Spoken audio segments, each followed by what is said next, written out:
Lamentablemente, por más que mis colegas durante siglos hayan tratado de decir que la pena sirve para otra cosa, sí, es cierto, sirve para muchas cosas, pero fundamentalmente la pena es canalización de la venganza, no es otra cosa. Por eso es que no nos ponemos de acuerdo entre los penalistas para decir para qué sirve la pena. Los civilistas saben más o menos para qué sirve, los administrativistas saben, nosotros no sabemos. Y no sabemos ¿por qué? Porque la venganza no es racional. Y si queremos hacer un derecho penal racional, como tiene que ser, toda rama del derecho tiene que ser racional, bueno, no podemos reducir la venganza a racionalidad, no es racional. Y entonces inventamos deber ser de la pena que nunca son, ni nunca pueden llegar a ser.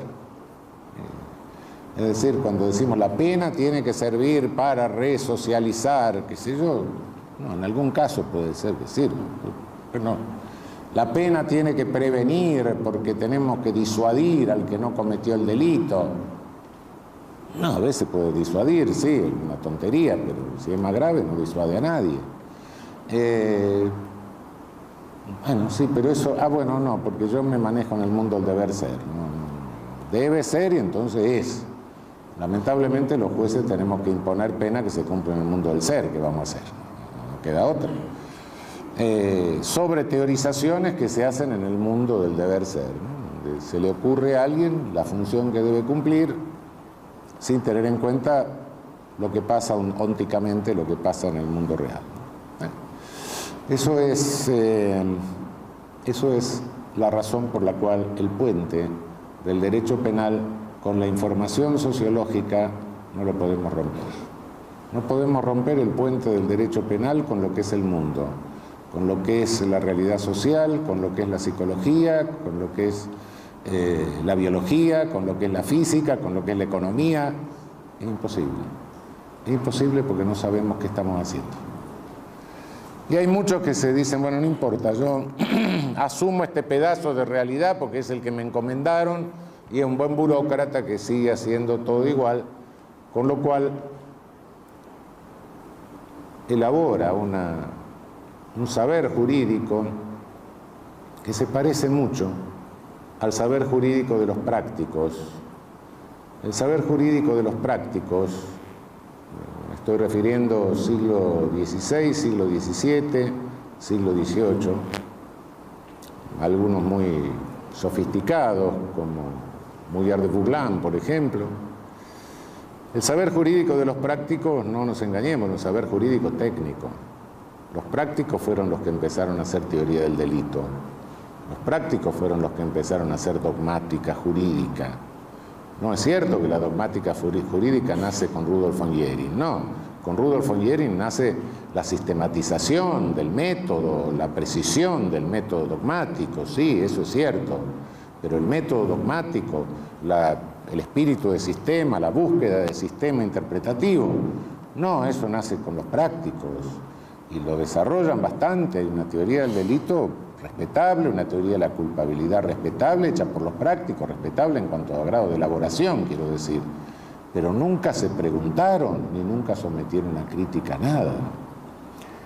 Y eso es esa técnica por la técnica misma.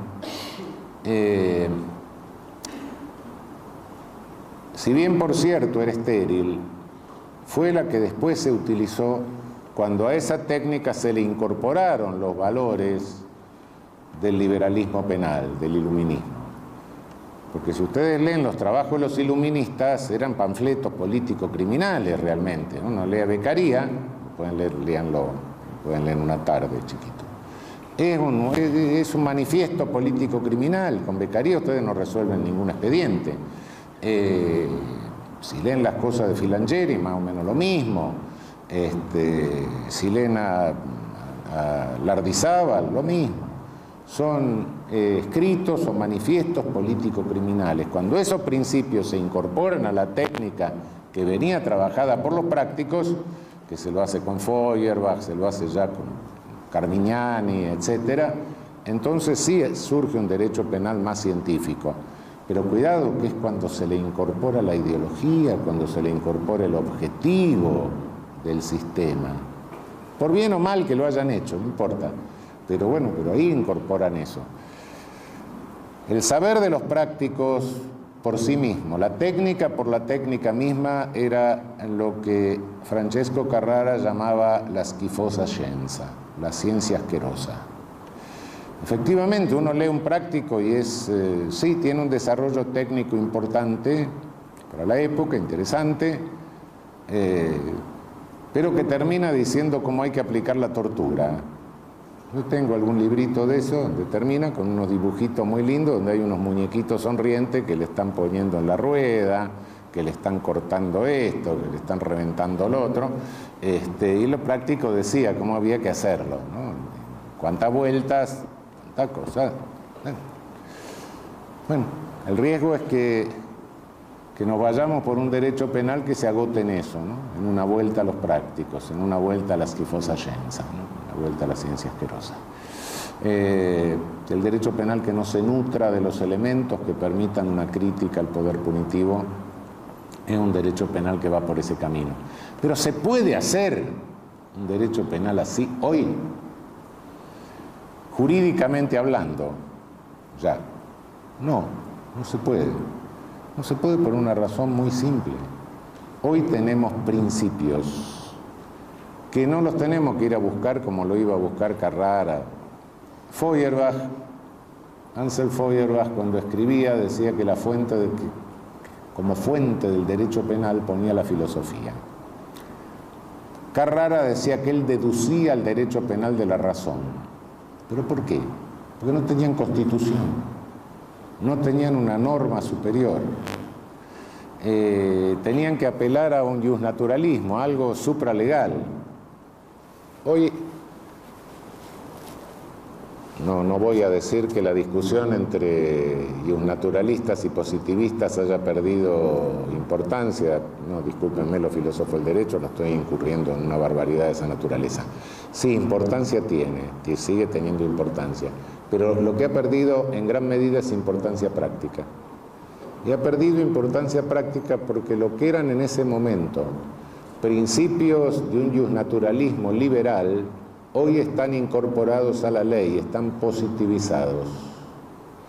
Y esos principios son los que enmarcan toda la interpretación de la ley infraconstitucional, es decir, de la ley penal. Por supuesto que conservan importancia el debate de justnaturalismo, positivismo, porque así como se incorporaron a las leyes supremas, pueden sacarse. Sí, por supuesto, pueden entrar en crisis, sí, pero hoy están en las leyes supremas, y no solo en las leyes supremas nacionales, sino en las leyes internacionales, en el derecho internacional. Tanto en el derecho, sobre todo en el derecho internacional de los tratados, pero también en el derecho internacional consuetudinario o en el jus cogens, digamos. Bien, es decir, en el derecho internacional. Ahí supranacionalmente está regulado y nacionalmente también. Y en los países federales, en las constituciones provinciales, le agregamos algo de paso. De modo que el marco de principios nos obliga a hacer un derecho penal encuadrado dentro de los principios de las leyes de mayor jerarquía. En este sentido es que eso, si vamos a hacer realidad o tenemos que empujar para que esos principios se vayan convirtiendo cada vez en realidad, cada vez más en realidad, empujar los estándares de realización de los derechos humanos, etcétera, lógicamente que eso no lo podemos hacer en abstracto. Ahí hay que mantener un puente con la realidad, ahí hay que preguntarse qué es lo que estamos haciendo, a qué punto hemos llegado y cómo podemos empujar para la mayor realización. Esta es la metodología que tenemos que usar en un Estado constitucional de derecho. De lo contrario, nos estaríamos manejando en un Estado legal de derecho. Y un Estado legal de derecho no es el que tenemos. Aquí hay una paradoja tremenda, ¿no? Desde que nosotros nacimos a la vida independiente, teóricamente, por lo menos, no digo realmente, teóricamente, siempre fuimos un Estado constitucional de derecho. Y eso fue en toda América Latina. como le copiamos la Constitución a Estados Unidos, después cada uno la arruinó como quiso, pero en definitiva, no por servilismo, sino porque era el único modelo republicano que había en ese momento. Entonces, ¿qué hicimos? Hicimos estados constitucionales de derecho, formalmente. Bueno, y sin embargo, ¿de dónde trajimos el derecho penal? Lo trajimos de Italia, lo trajimos de Francia, lo trajimos de Alemania. Europa no conoció el Estado constitucional de derecho hasta después de la Segunda Guerra Mundial. Lo que traíamos eran leyes de estados legales de derecho. Nutrimos nuestro sistema, que era constitucional de derecho, con leyes de Estado y doctrina de estados legales de derecho. La doctrina que trajimos era de estados legales. Por eso que el pobre Carrara y Feuerbach, uno tenía que apelar a la filosofía, otro a la razón, etc., no tenían constitución. El Estatuto Albertino italiano no era una constitución, ¿no? El Estatuto Alemán del Imperio era una constitución. La propia Constitución de Weimar no tenía control de constitucionalidad. El control de constitucionalidad lo asume el Reichsgericht por un acto propio. Dice, yo desde ahora controlo la Constitución. Y hay una serie de insensatos que lo festejan hasta hoy. Dicen, esto es Madison versus Redbury de alemán. No. ¿Saben por qué lo hizo? Lo hizo porque quería declarar la inconstitucionalidad de las leyes de la República de Weimar, de las leyes socialistas. Lo hizo un Reichsgericht reaccionario, un Reichsgericht que siguió funcionando con el nazismo y lo festejó su llegada. En fin, realmente no nos queda otra que hacer un derecho penal con vinculación con la realidad. El riesgo que corremos, por el otro lado, es ser útiles a un proceso de destrucción de garantías y a un proceso que sería claramente contrario al movimiento del constitucionalismo y de los derechos humanos. De cualquier manera, no podemos ignorar que esto es sumamente difícil en este momento.